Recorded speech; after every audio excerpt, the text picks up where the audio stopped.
Itu saudara, kecelakaan maut juga terjadi antara mobil minibus dengan bus penumpang di Jalan Medan Banda Aceh, Lok Nibong, Kecamatan Pantai Bidari, Aceh Timur, mengakibatkan 6 orang meninggal dunia. Kapolres Aceh Timur AKBP Wahyu Kuncoro melalui Kasat Lantas Aceh Timur Ibtu Ridian Handayani mengatakan kejadian berawal mobil penumpang Daihatsu Xenia BK 1085ZS melaju dari arah Medan menuju arah Banda Aceh dengan kecepatan tinggi.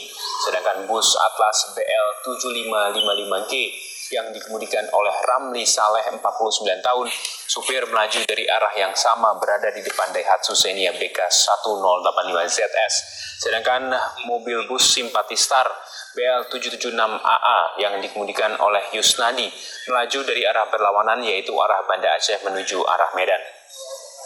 Setibanya di TKP, jalan lurus Daihatsu Xenia BK 1085ZS menyalip bus Atlas yang berada di depannya dengan mengambil lajur kanan. Pada saat bersamaan dari arah berlawanan melaju bus Simpati Star sehingga terjadi tabrakan tak terelakkan. Kemudian bus Atlas menabrak Xenia yang sudah berhenti di tengah jalan. Akibat kejadian itu 6 orang meninggal dunia, sementara 3 orang mengalami luka berat. Lalu boleh orang dia, balik betul.